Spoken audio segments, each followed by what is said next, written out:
Thanks for being here, Patrick. Thank you. Blakely and I are big fans of your work, so appreciate your time and even doing this. And if you guys listening to this recognize Patrick and his voice, it's because he's the co-host of the Consistency Project with E.C. Sinkowski, who's been on this podcast a couple times, and Chasing Excellence with Ben Bergeron.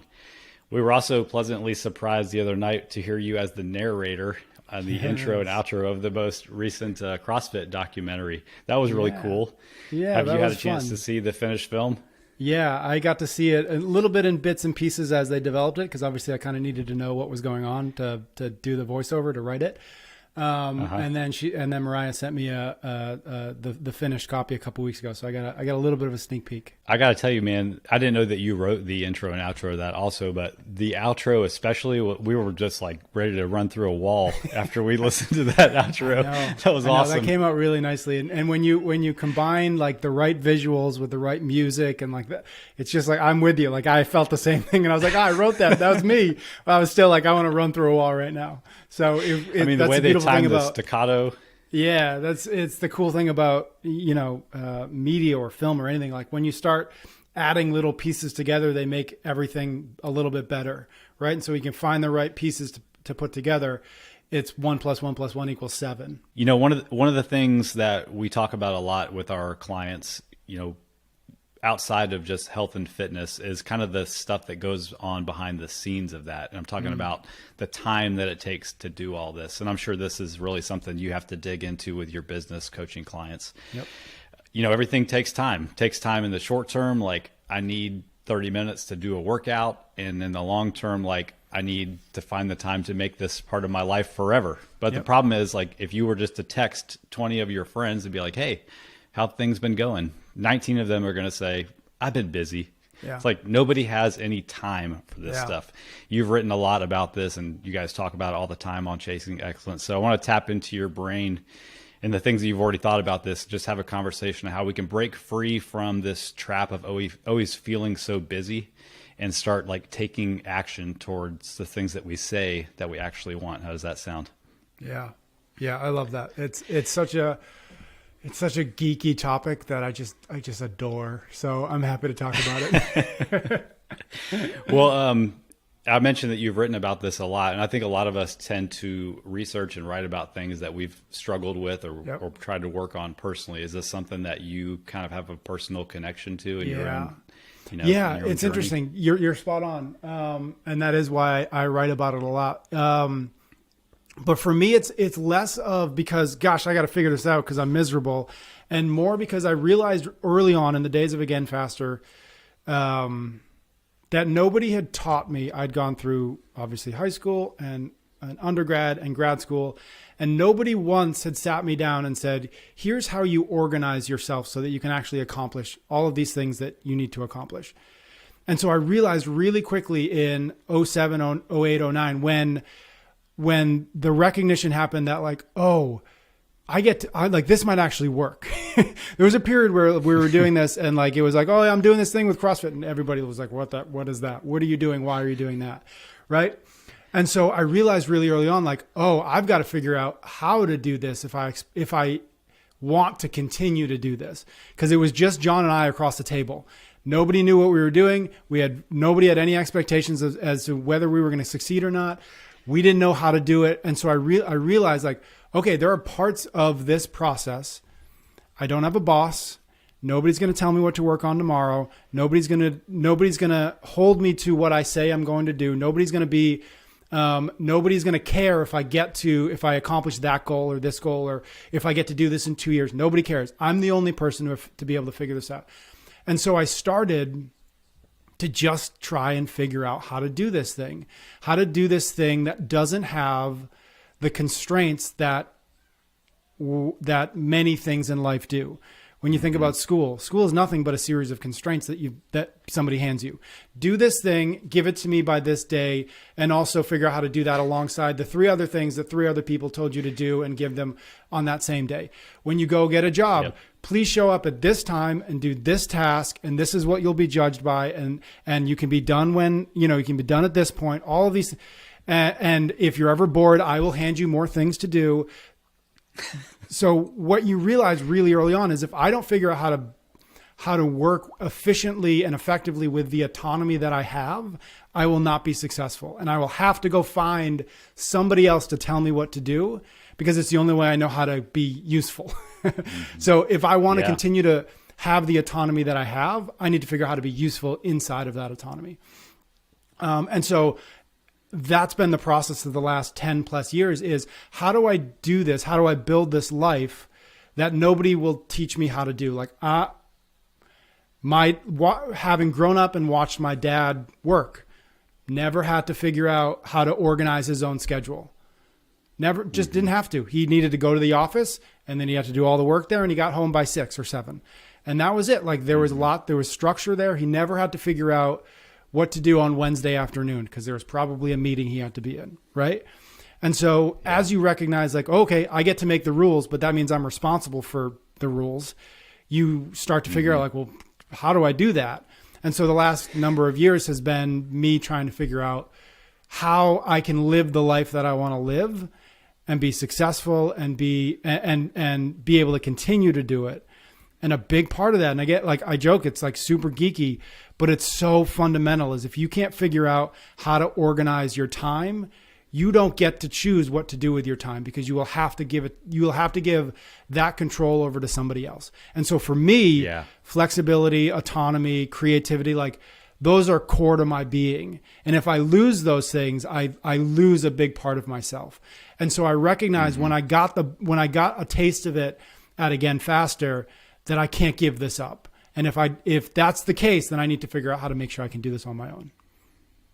Yeah, we have a lot of clients who are photographers just because of the way referrals work, and they're self-employed. And I'm sure they're identifying with a lot of things that you're saying because they're in control of their own destiny. They don't have a boss telling them show up at this time. And there's such a trickle-down effect to the way a business grows when you're the one in control of it. You know, like what you do today is probably not going to have a payoff until 3-6 months down the road. So if you don't have the discipline and the way to schedule your time today, well, don't be surprised in 3-6 months from now if you don't have anybody knocking on your door. But you said something really interesting in one of the posts on your website. You said being busy is a reflection of the amount of our available time resources that we're spending. It's like a ratio of how much of our time that we're spending. That's what makes us feel busy. Talk a little bit about how maxing out our available time, regardless of what we're doing, is making us feel so busy. Yeah. So there's this concept called Parkinson's law.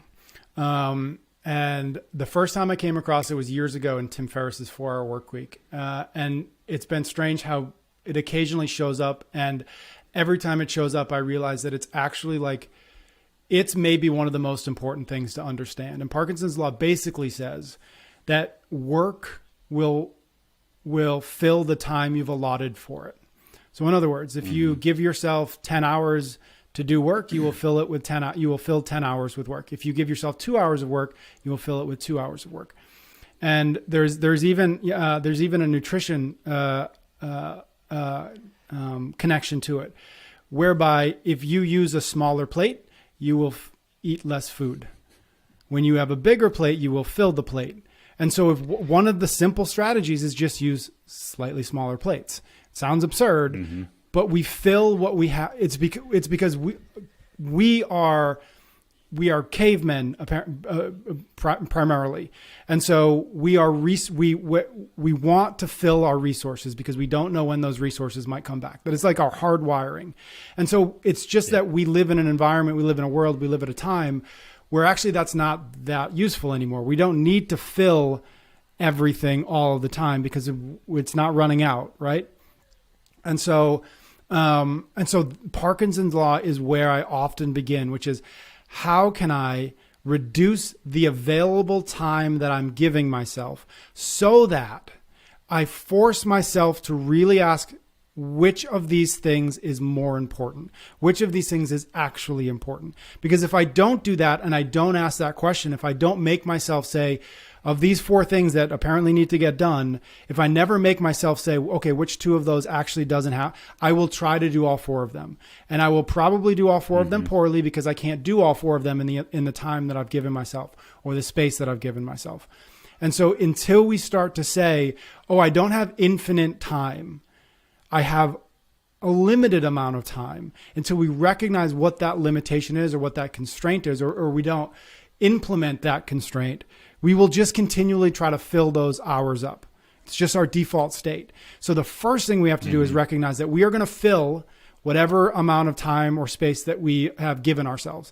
And if we haven't given ourselves any, it doesn't mean that we it simply means that we're not being aware of how much time that we have to give ourselves, or that we actually have.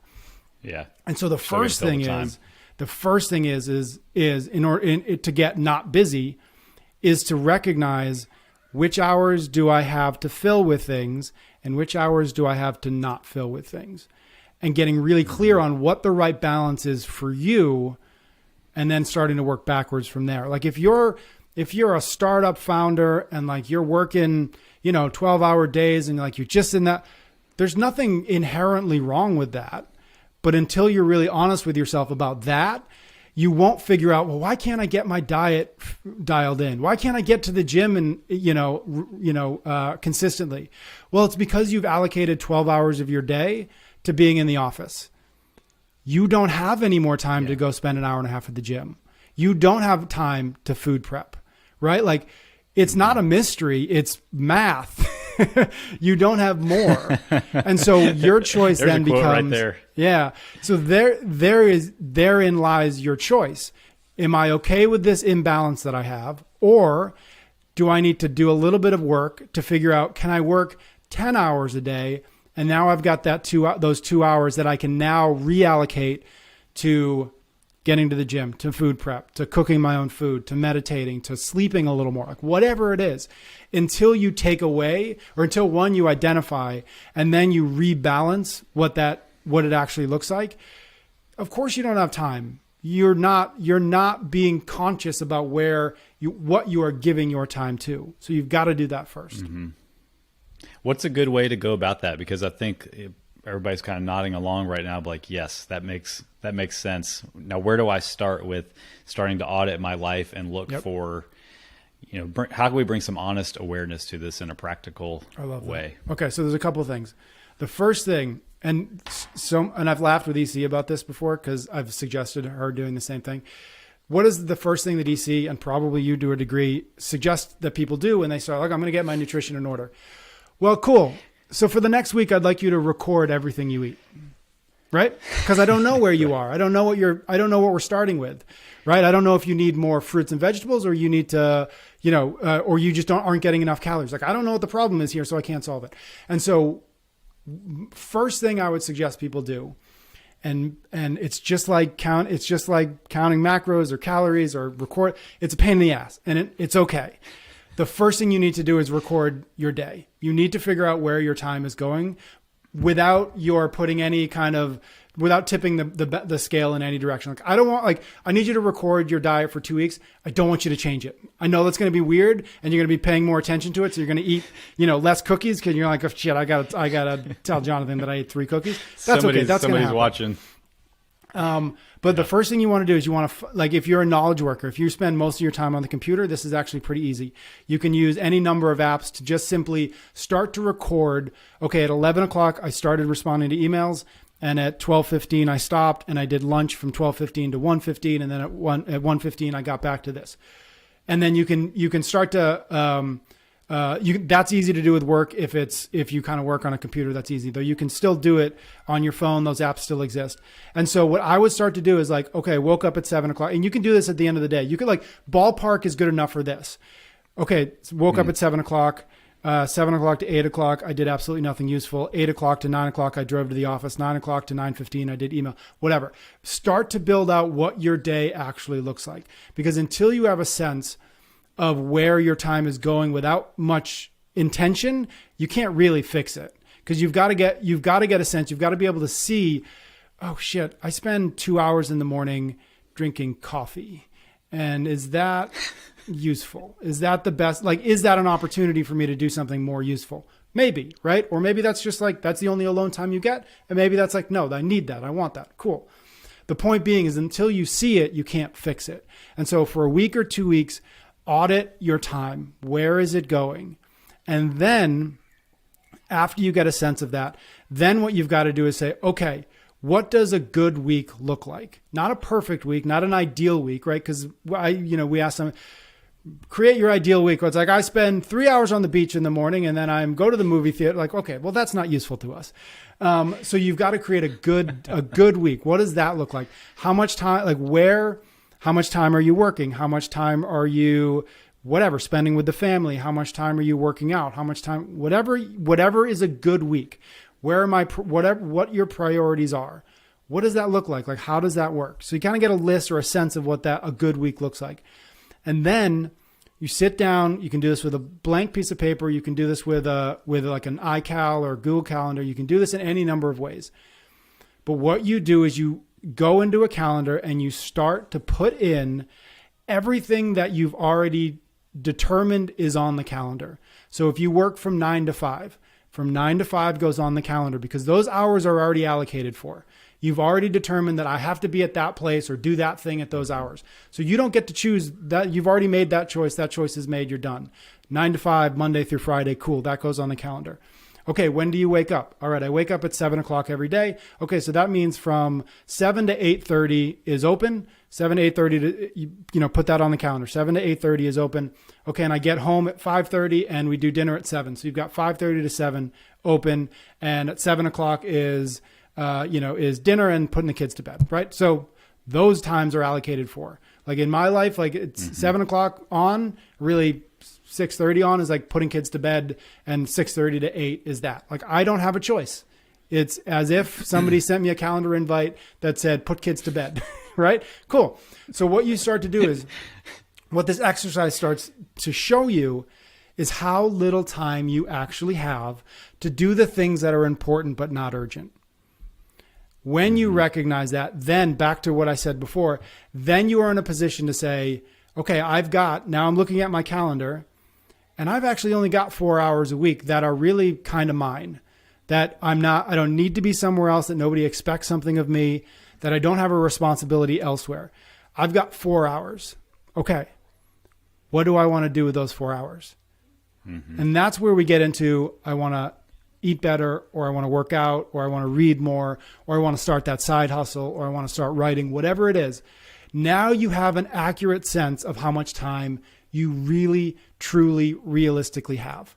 And when we don't do this, what happens is we have this vague sense of I should work out more, I should eat better. And then we always feel like a failure because we haven't put enough constraints into what that means. I don't work out enough. Well, what's enough?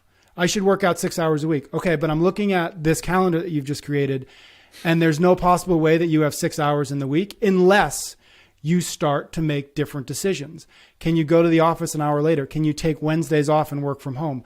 Can you go an hour earlier so that you can get to the gym? And whatever it is, until you have a sense of what am I trying to do? What do I need to be able to do that? And what needs to change so that I have the time for it? And so getting this sense of the calendar. About being realistic. Yeah. Until we get a sense of where our hours are going and where our hours need to go, we don't have enough information yet to know what we can do with the remainder. And so if you want to work out more, you want to eat better, you want to meal prep, you want to start the side hustle, the first thing is, how many hours a week do you have to do one of those things or all of those things? I've got 4 hours. I've got 5 hours. I've got all day Sunday. Amazing. But you can't work out all day Sunday, right? So it's like you've got to then work within those constraints. Okay, maybe Sunday is you do an entire week of meal prep so that throughout the week you've got all your meals done, and instead of the 30 minutes it takes you to make lunch, breakfast, dinner every day, maybe you get out in the garage and you do a workout. Amazing. Cool. We just found the time that you couldn't find before. And we did it by being really honest with ourselves about how much time we truly have to do the things that we feel like we need to be doing. I want to back up and emphasize something that you said, because this is something we see with clients a lot, is that vague sense that there's these things that we know that we should be doing.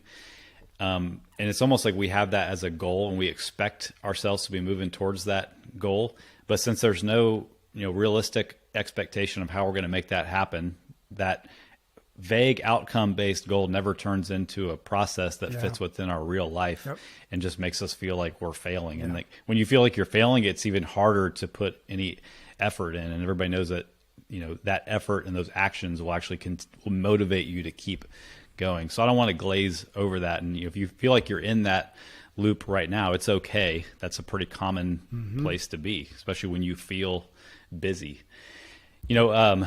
You and Ben talked in a recent episode just about, I forget what, it was only 3 or 4 episodes ago, about how we're all kind of like walking around unconscious unless we realize the level of attention we're giving to all the distractions in our life too. And sometimes we're using all these modern distractions really as like, an emotional placator. It's meeting our needs somehow. So even outside of the time we're talking about the 9-to-5 job, I think we have to have a way to look at how, a time audit of where are we wasting time, even during those working times that could be spent on something else. I mean, even, personally, like our office is 30 feet away from our house, and I catch myself walking back and forth looking at Instagram, or I catch myself listening to a podcast when I'm down at the creek in the backyard fishing, when that should be time that I'm, thinking and relaxing and that kind of stuff. So it's tough. The possibilities for distraction are endless. I think one of the things we have to recognize is that we have built a culture that optimizes for convenience.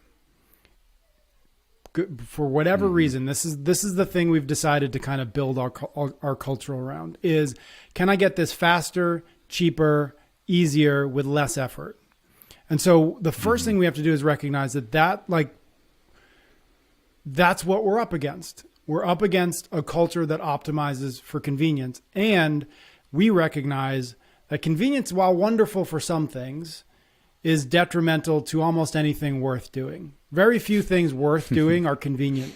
Very few things worth doing are easy. Very few things worth doing aren't on the other side of a little bit of failure and some discomfort and some anxiety. Like it's just, it sucks, but like, that's just like, I can't think of anything worth doing where there's not that trough of discomfort that you've got to get through. And so that's the first thing we have to recognize is we're walking around in a culture that wants to remove the discomfort and replace it with convenience. And so the phone is nothing but a convenience device. It's nothing but a convenience machine. And so we have to fight against that in the same way that we walk into a store and they've decided that donuts need to go near the cash register no matter what store it is. Why? I don't know. Somebody decided it was okay, and it's been rewarded enough that nobody's going to stop doing it. So it's up to us. It's up to us to recognize that convenience is not helpful to us. And so recognizing that is at least the bit of awareness you need to be able to say, would this be better if I just I just sat here quietly for a few minutes? Am I actually getting anything from Instagram? Am I actually getting anything from, or would I be getting something better or more or different if I went fishing without the phone? I don't know. Let's try it this time. Let's see what happens. Right. When we don't have that awareness, when we don't ask those kinds of questions, the world will hand us something to placate us. It will hand us something to distract us. It will hand us something that feels kind of, it's a little sugar snack that doesn't feel like it's doing any harm. It's not really doing any harm. And in little micro doses, it's probably not doing any harm. But think about that in the course of a month. Think about that in the course of a year. Think about that in the course of 10 years or your lifetime. They add up. They have to add up. They will absolutely add up. And so we've got to just be aware that it's not 30 seconds of Instagram. It's the habit of looking at Instagram instead of taking a deep breath and taking a walk or whatever else could be, we could replace it with. Yeah, I think sometimes we forget that there's an opportunity cost to the little choices that we make too. We might think of it just as wasting time or being busy, but that's time that we're not doing, something else. And if we feel busy, then we got to decide whether we want to, be realistic and honest about what the opportunity cost is and try to make a change. Yep. I think like you were kind of touching on just the whole concept of our tendency as humans to go for the path of least resistance, even for the short term payoff. Like what's the difference if you miss one workout? Well, not a big deal, but what's the big deal about choosing the cookie over the salad? Well, not a big deal in the moment, but those choices add up over time, and you don't end up getting the delayed result when you choose instant gratification. Yep. We could write there probably are books about that, but it's such a huge thing. Yeah. Notification culture. Because it ultimately, again, the one cookie, not going to kill you. Not going to be the reason you don't lose the 10 pounds or the reason you don't get a 10-pound PR. But what happens is you become the kind of person who always says yes to the cookie versus you become the kind of person who doesn't even look at the cookie. Right. And that only happens by repetitive decisions. So you become the kind of person who can't say no to the cookie because every time somebody presents you with a cookie, you eat it. And so it becomes the identity that we have for ourselves. I can't say no to cookies. Versus, I promise you, if you say no to cookies for 3 weeks, the story you will start telling yourself is, I'm the kind of person who can say no to cookies.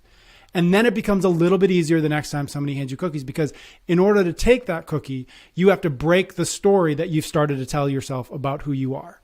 And we don't want to do that. It's the reason why it's hard to do in the first place, because we don't like telling ourselves a different story, because that's uncomfortable, because it's hard, because it means, well, what if I fail? What if this is hard? I don't want it to be hard. I'm tired, right? And so it's just about getting reps in. It's about getting reps in the direction that you're trying to get in. And eventually you become the kind of person that those reps are easier. Same thing with a barbell, right? First, an empty barbell is heavy until you do enough reps of it, and then it's not heavy anymore. And then you're warming up with it. Why? Well, it's because your body got used to moving that particular load in that particular way. And now you don't have to think about it anymore. It's not heavy anymore. And the story you tell yourself when you see that barbell is not, shit, that's a heavy barbell, but that's just a barbell. I can pick that up. That's easy. Yeah. Right. And then what happens is we add some weight to it. And then that story happens again. And then that continues to happen until you hit the ceiling of, in this case, your physical capacity. I'd even encourage people to take this over to the busyness thing. We're talking about the mindset side of this, and how you can identify with somebody who can't resist cookies. Start to catch yourself when somebody asks you how you're doing and you respond with busy. You're just going to continue to see yourself as this busy person who has no control of their life. Yep. And that's just how you're going to continue to live. Like, give them an answer that means something. Maybe you'll start a conversation that actually leads to something other than everybody just complaining about how busy that we are. Yeah, I think one of the questions you've got to ask is, am I okay being busy? Right? Am I happy to be busy? I like being busy, but I don't like being overwhelmed. And therein lies the difference. And so being busy, I like people who are busy. I'm busy. I like doing things. I like having things to do. I like project. I like being busy. But what I don't want is to be busy at the expense of something else. In other words, I don't want to work so much that I don't put my kids to bed at night. I don't want to be so busy that I'm constantly stressed and thinking about work when I should be in the backyard playing catch with my son. I'm not willing to make the trade-off between busy and stressed, or busy and overwhelmed, whatever the word is you want to use. And so I'm fine to be busy as long as I'm being busy with intention, as long as I'm busy on purpose. Yeah. I think the problem is that many people get busy by accident. And then it starts, we don't control it. We didn't do it on purpose. We didn't choose it. And so now we're at the mercy of busy. That is when we get into trouble. And so if you're going to be busy, choose what's going to make you busy. Choose to be busy from when I wake up to when I go to bed, and choose to fill those hours with things that are valuable to you, that are useful to you. You could be busy and spend the first 2 hours reading in the morning. you're still busy. You've still got stuff going on. You still have a place you want to be from 7 o'clock to 9 o'clock in the morning. I'm fine with that being that kind of busy. That's cool. That's your choice.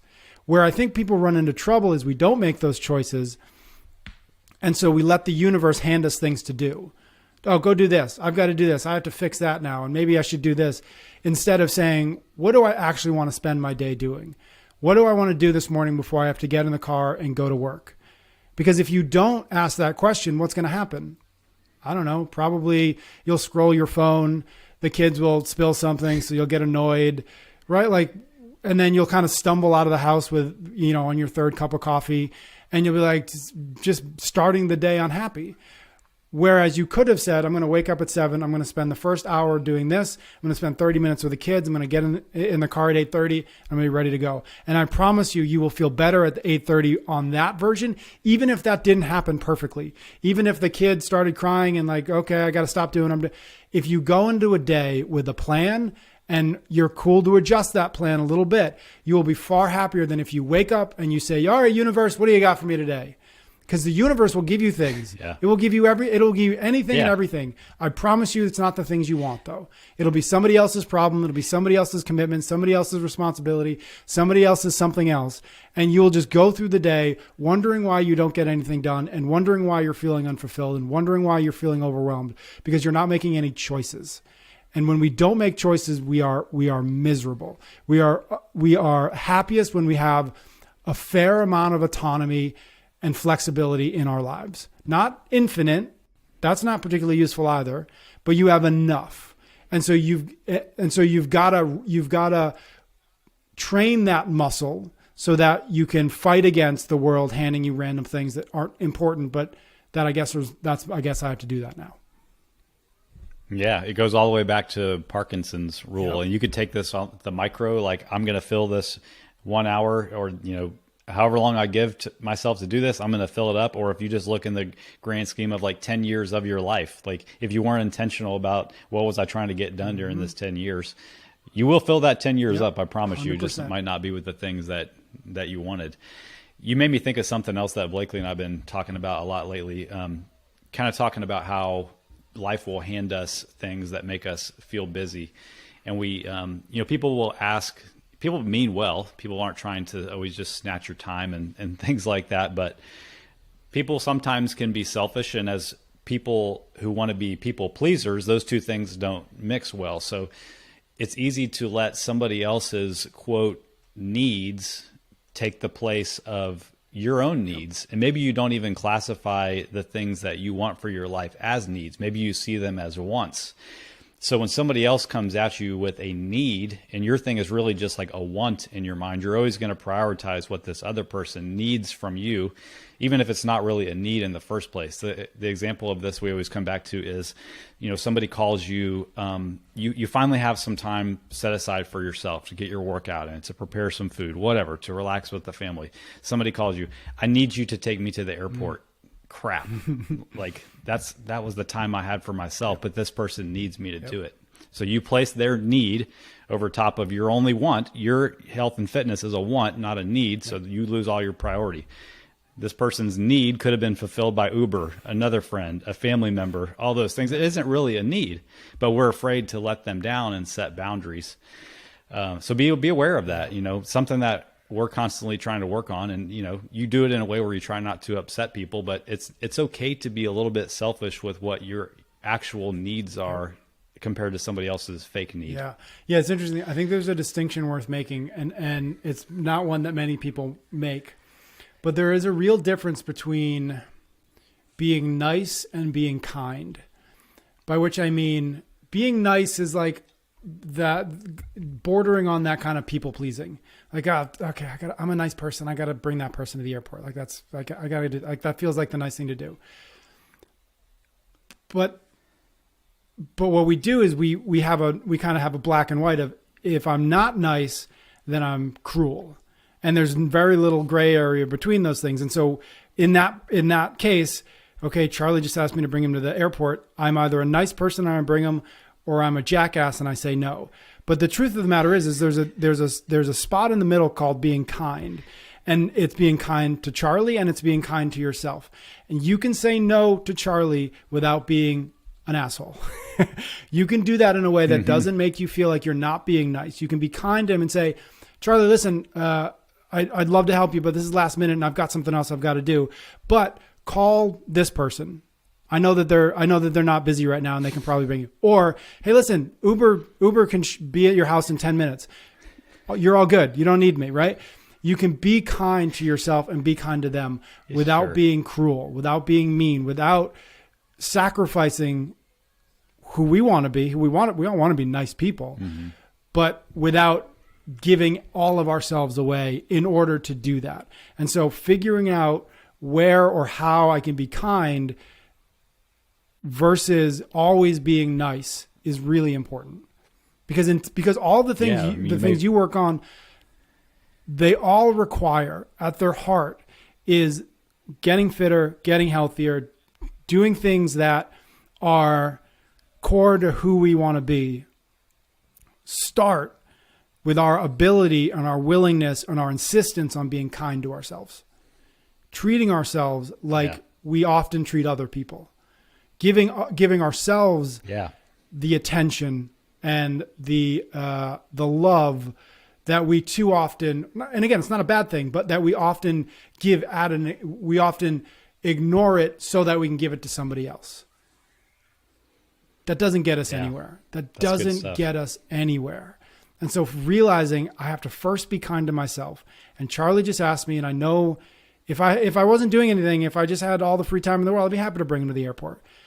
But the kind thing is to be respectful of the request, try to help him if I can, but not break the promise that I made to myself, that hour is for me and for my health and for my fitness.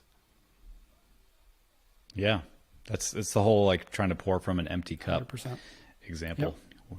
Yeah, man. And we have to make ourselves, that's a great place to wrap up. We have to make ourselves a priority at some point, because the world will not make us a priority. Everybody is trying to make themselves and their problems and their needs the priority. It's just the way we operate.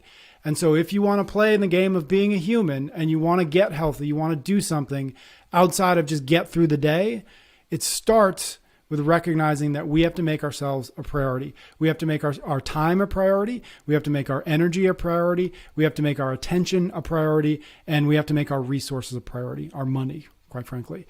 And so until we recognize that those are the four big levers that we have, or the four dials that we can turn, then somebody else's problems, somebody else's challenges, somebody else's needs will always come in on top of ours, and we'll always be like, I'll take care of that some other day. I'll do that later when I have more time.